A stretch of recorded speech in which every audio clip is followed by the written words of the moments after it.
Gull notes that humanity won their first fight, and it's 2-on-1 now.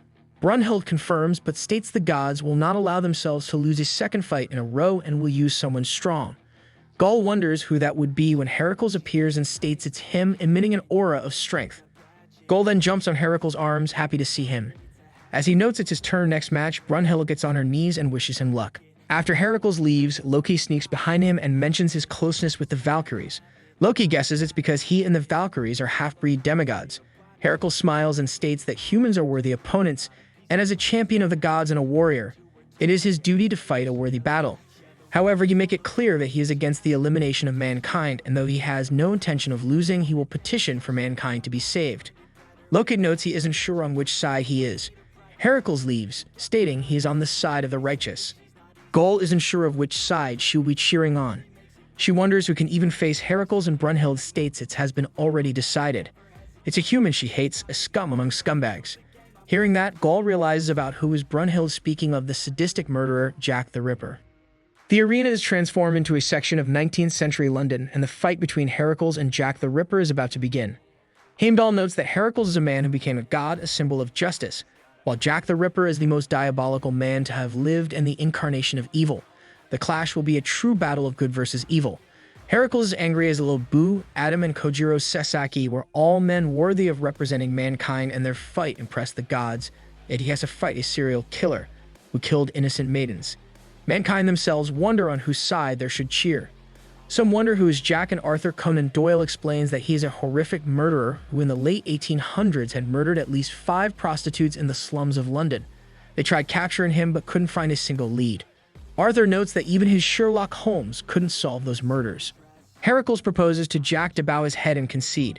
If he does, he will try convincing Zeus to spare him from Niflheimer, the obliteration of his soul. Jack bows and thanks Heracles for accepting to duel in his home of London and for his offer of mercy. However, he can't accept, since no matter how great is the chance of defeat, if a duel has been proposed, it must be accepted. Jack then draws out 2 large scissor blades and connects them into a large scissor, noting it's his Volunder. He then cuts a lamp post, noting how sharp his weapon is. Heracles accepts and notes he will use his full power to fight him. In that moment, Jack smiles and runs away. Seeing Jack running, Heracles gets angry and chases him. Turning the corner, he finds Jack sitting in a cafe shop and pouring some tea.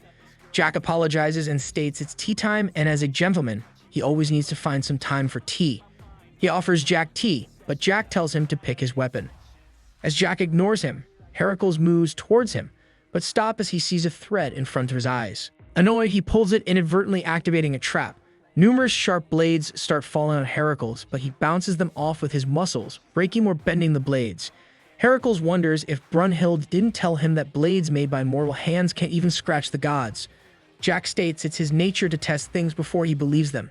Jack then pulls out a gun and fires a zipline, pulling himself up the building. Heracles jumps and swings his club at Jack, who uses his scissors to block the attack, but the scissors get shattered. Heimdall notes that Jack lost his Volunder, and mankind start panicking, noting they knew Jack would lose. Jack backs off and reaches to his satchel, taking out multiple knives. He throws them at Heracles, who states it's pointless as they can't harm him. However, to his and the gods' surprise, the knives end up piercing him.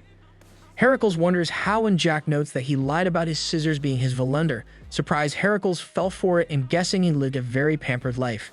Heracles guesses that the knives are his Volunder, but Jack states he has a Volunder-producing satchel. Them notes that the satchel can only produce weapons its own size. Gull still can't understand why Brunhild chose Jack.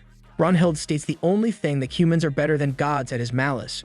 Jack, as the incarnation of mankind's infinite malice, is the perfect weapon against the most righteous god. Heracles pulls the knives and breaks them, nothing that he will turn his malice to dust. Jack starts throwing knives, which Heracles perfectly blocks until Jack begins throwing them at irregular trajectories. Initially forced on the defensive, Heracles blocks most of the knives and approaches the serial killer, ignoring sustained cuts.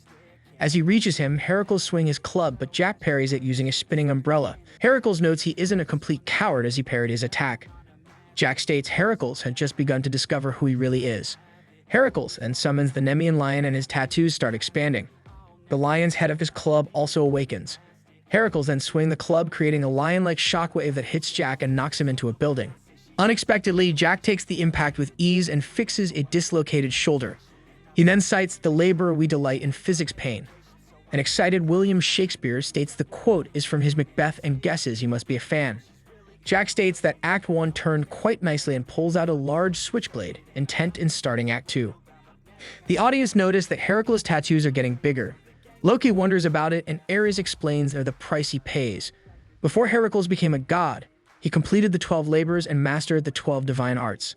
However, those powers came with a price, and each time he uses them, his tattoos spread. Every time they do inflicts him with unbearable pain, enough to knock out the average god.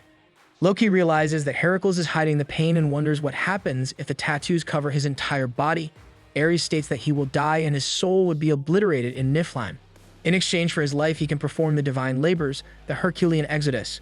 Loki notes that the Greek gods are in quite a bind and they were bribing quite a lot. Ares tells Loki to shut up and that he has complete faith in Heracles, as his true strength isn't his physical strength, but his tenacious will that even the gods could not break. Jack and Heracles continue their fight, with Jack becoming more aggressive. He throws his switchblade, which returns like a boomerang, while also hurling more knives at the god. Heracles destroys the switchblade and swings his club at Jack, who falls back and starts hopping in the air. Heimdall wonders if he is floating, but sees there are piano wires strewn across the alley, with Jack using them to step on. The serial killer then wonders if Heracles has an umbrella, as there is often rain in London, before mentioning that he could have lent him his umbrella, but Heracles destroyed it earlier. He throws knives in the air, and using the wires, he pulls down and shoots them. With increased speed, the knives also start to ricochet from the walls and hit Heracles. Heracles uses the 6th labor Stymphalian bird, transforming his club into a bird and swinging it at the flying knives. The powerful wind he creates blows the knives back at Jack, with some of them hitting him while others cut his wires.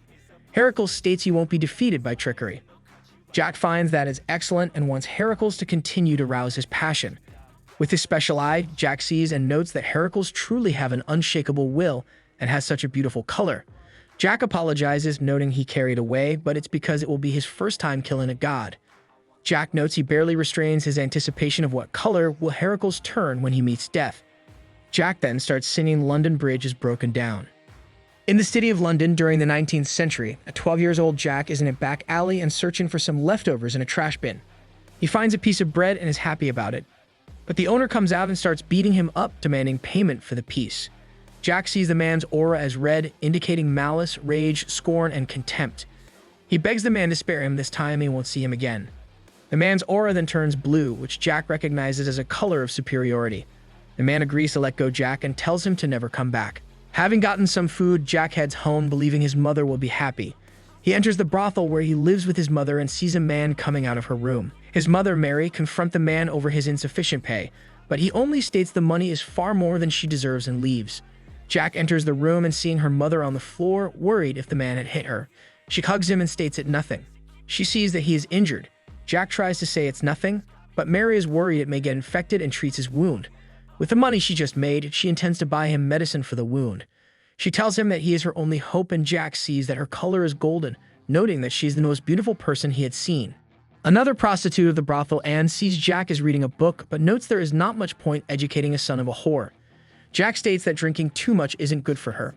She wonders if Mary is with a client, and Jack confirms. Anne then wonders what men see in her and notes that she haven't had a customer all day.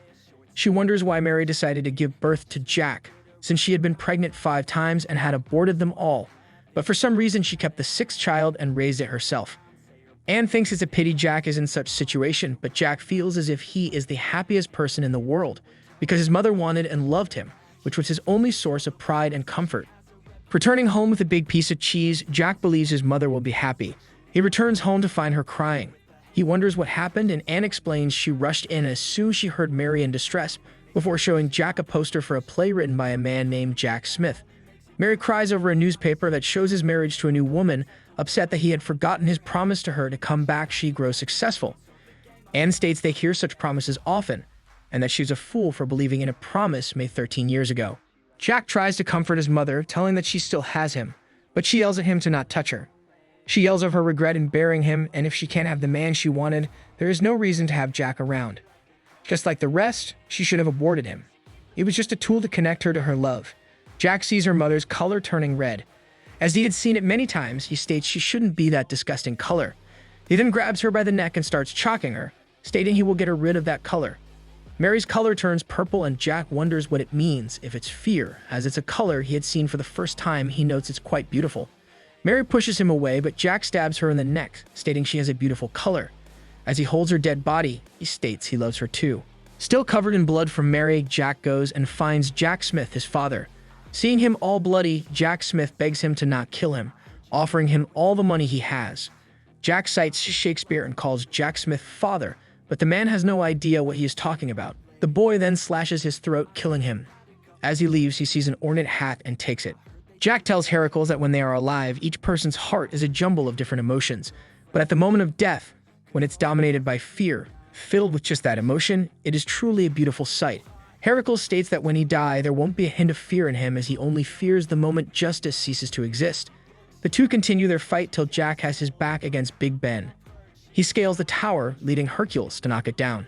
While Jack clings to the clock's arrows to save himself, Heracles prepares to use the 7th labor Cretan bull.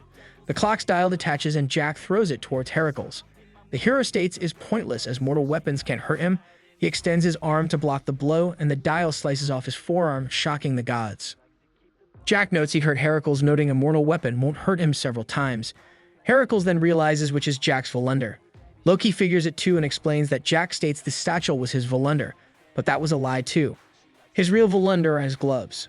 Loki is certain that whenever the gloves touch, it becomes a divine treasure. To make them believe it's the satchel, and that it can't be bigger than a certain size, Jack kept attacking with the knives. It was all to get in that single strike. Everything that Jack did was a bluff, and Heracles fell for it. Ares sits down and starts pounding his legs in anger, causing tremors. Loki wonders if this was all planned by Brunhild. Brunhild knows that the gloves were Jack's Volunder. Gull realizes that she knew Jack was laying a trap for Heracles and that this would happen. Brunhild confirms and notes she arranged it to be this way. Earlier, Brunhild tells the Valkyrie Hlak that she is next. Hlak is annoyed that she must be Volunder for Jack, a bloodthirsty killer. Their spirits have to become one, but she has no intention to becoming one with the homicidal maniac. Brunhild states she chose her and won't be changing her mind, but Hlak continues to refuse. She then feels something and sees Jack behind her. He wonders if she will be his partner. Hlak wonders when he managed to get behind her and if he is really human. Jack grabs Hlak by the neck, stating all they have to do is make their spirits one.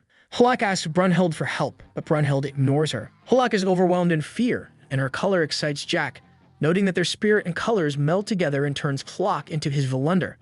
Gull is shocked to hear that Brunhild forced Hlak to turn into Volunder and go into battle against her will. Brunhild states her power was necessary to win this battle. As the 11th Valkyrie, her power is Saber Rattler. Jack explains that anything his gloves touch, they turn into divine treasure. He demonstrates it by taking a pebble and flinging it into the building, causing it to bore through it. Jack is sure that Heracles have understood it already. Ares then realizes he means that every inch of London is a weapon. Inside Mary's room, Anne looks at the blood strewn everywhere and notes that Jack isn't loved by anyone and hasn't learned about love. He's a pitiable child, but she hopes at least God loves him. Mankind are surprised about the situation and start to believe that Jack the Ripper can win. The gods cheer on Heracles, telling him to not give up. Jack notes that it sounds like a requiem for a hero and states it's time for the finale. When Ares cries about Heracles' potential death, Zeus punches him in annoyance, sending him flying and asking him how can you wimp out before Heracles does. Ares states that Heracles lost an arm, but Zeus asks him if he thinks he will lose because of that. He is sure Heracles won't lose as that's what type of man he is. Ares gets himself together, agreeing that Heracles is the man who stood up to Zeus and his greatest friend. Heracles takes off his armor, using the strap as a tourniquet as Jack applauds him and tips his hat, seeing that he is overflowing with pride and seethes silently with anger. Even in this situation, there is not even a trace of fear. With such emotional control, Jack isn't surprised Heracles is called indomitable. Heracles guesses that Jack is able to see emotions with his right eye. Jack confirms and states this was the only gift from God, and it's what helps him survive in this world filled with malice. The colors of emotions that Jack sees are works of art that only he can create, and with these works, he is able to grant even those who lived in the deepest misery the single shining moment of their lives. Heracles wonders if that's why he killed people. Jack states that Heracles doesn't understand and states that the color of pure fear has a beauty that nothing else can compare to. Shakespeare states that when God creates them, it gives them an imperfection. Arthur Conan Doyle agrees, but notes that the imperfection God gave Jack the Ripper is far too cruel. Heracles states he understands and that Jack had lost. He asks Jack if he turned to evil because of inescapable poverty or because he suffered a betrayal that scarred him forever. Heracles states it's none of those and that he gave in to despair and gave himself over to pleasure. Jack sees a color of emotion in Heracles he had seen before. Heracles sees things both as a human and a god. As such, he states that humans are foolish, filled with jealousy, hatred, discrimination, contempt, depravity, deceit, sycophancy, lechery, infidelity, tyranny, sloth, treason, envy, revenge, arrogance, anger, desperation, resentment, selfishness, immorality, greed, chicanery, cunning, and despair, yet he loves humans. Jack sees the color of love from Heracles, reminding him of his mother and noting that he never expected to see it again. Heracles then states he will save Jack from his suffering. Heracles hurls his club in the air and activates the 12th labor, Cerberus. Emerging from the sky is the Hound of Hades himself, who transforms the god with a demonic visage. Zeus states it's now a race against time. As the labor is devastatingly powerful, it comes at a high price. The extra strength will only end when it either devours his opponent or completely consumes Heracles. The fight between the two becomes more intense and devastating. Heracles easily destroys anything his way, and Jack uses the surrounding debris as divine treasure to fight him. Jack even uses a manhole to defend himself and turns it into a divine treasure, but Heracles punches through it and hits his opponent. Jack states that Heracles had exceeded his expectations. He uses a grappling hook to escape, but Heracles jumps high in the air and punches him, causing Jack to fall and impale himself on a metal fence. Jack cuts the metal piece and barely stands. Heracles states there is nowhere for Jack to run and hide. Jack agrees, but reminds him that all of London is his weapon. He removes his mantle and turns it into a divine treasure, before cutting the building behind him. It then falls on Heracles, who tries to hold it. Arthur and Shakespeare can't believe if Jack had planned this all. Castor and Ares yell at Heracles to stand up. In that moment, Heracles emerges from the rubble. Heracles tells Jack that no matter what he tries, his righteous heart won't be shaken. Jack laughs and states that thanks to Heracles, he realized that his mother's color was fake, and he never knew that true love was so beautiful. Jack states he wants to paint Heracles in the color he loves. Heracles implores Jack to change his color. Jack then takes a piece of wood and part of a door, turning them to divine treasure, and engages Heracles in close combat. Heracles smashes Jack's weapons and starts avoiding Heracles' attacks. This angers Ares, who states Jack is running to buy time and Heracles tattoos to cover him. Loki doesn't agree, stating that seeing how much Jack is bleeding, he doesn't have much time left either. He knows that if Jack wanted to buy time, he would have kept his distance, and wonders what is he trying to achieve. Jack continues dodging Heracles' attacks, waiting for a perfect timing and angle. He pulls out the iron rods from the fence and tries stabbing Heracles, but only manages to scratch him. Heracles punches Jack, who falls on the ground, and the gods start celebrating. Some of mankind feel disappointed for entrusting their fate to him, but a frustrated Anne proposes that they go and fight the gods themselves. Jack barely starts singing and stands up, surprising mankind that he may continue to fight. As Jack the Ripper stands up, Heracles commends his durability. The two face each other and Jack attempts to stab Heracles. However, he misses and Heracles punches Jack. Heracles then prepares for a finishing blow and raises his hand, but in that moment, Jack stabs him with his hands in the chest. Heracles realizes that Jack turned his blood as divine treasure, and he wasn't trying to pressure his wounds, but to soak his gloves in blood. Heracles then asks Jack what is his color, and Jack states it didn't change and admits defeat. Thinking that a finished blow is coming, Hercules instead hugs Jack and states he loves humans. The god's soul then shatters, leaving the gods and mankind speechless.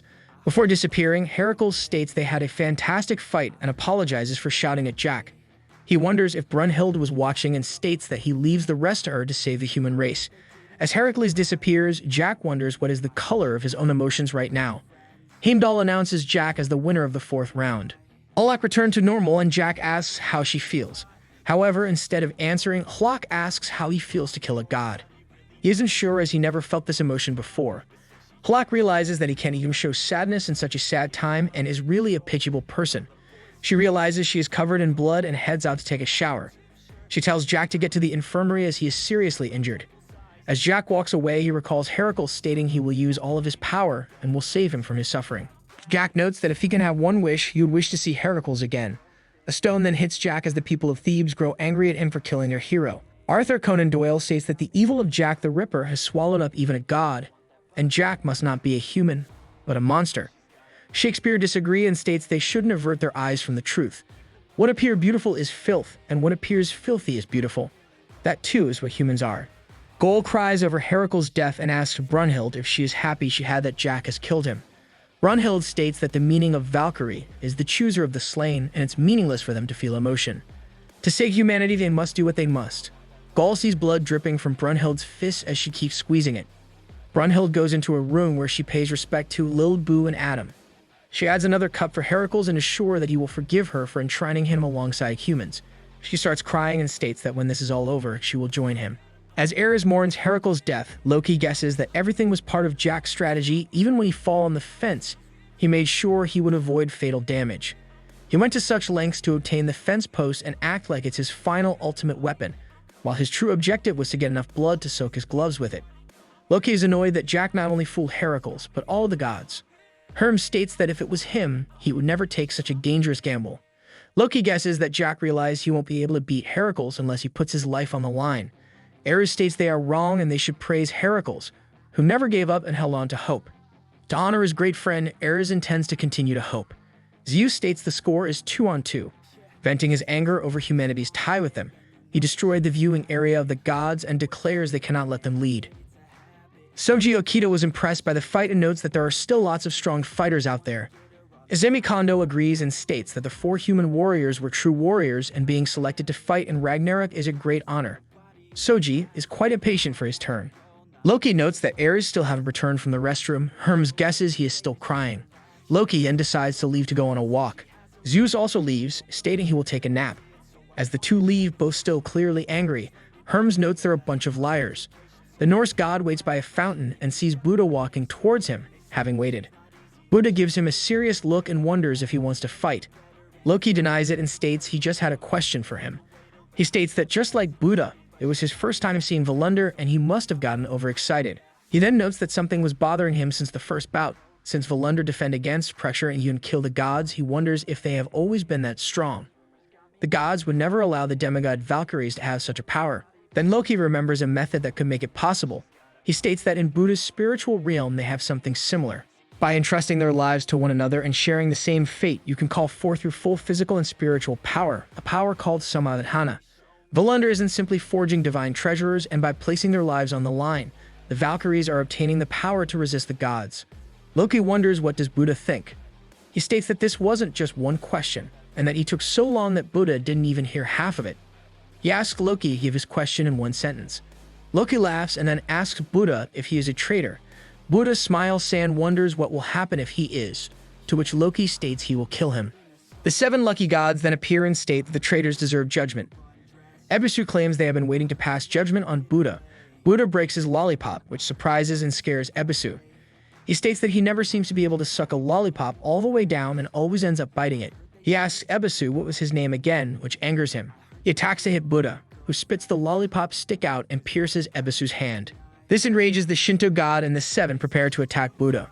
Loki stops them, stating Buddha is his prey and they should not touch him, before saying that he is joking, jumping to the 7 gods' side and wondering if Buddha was thinking he is protecting him. Buddha states it doesn't matter for him and states that if they want to fight, they should hurry and fight him. He releases his aura, which puts pressure on the gods. Kojiro Sasaki enters, muttering that the heavens are a pretty rowdy place. He notes that they are gaining up on one guy and that gods and humans aren't that different after all. However, Kojiro doubts that Poseidon would do this kind of thing. Loki wonders why is Kojiro here now as his turn is over. The samurai states he doesn't approve ganging up on others. He draws his swords and states he will help out Buddha. Ebisu wonders if he is blind as they are outnumbering them. Soji and Izumi show up as well, feeling lots of bellicosity. The god of Tyson tells them to leave or they will die, but Soji is excited and wants to join the fight.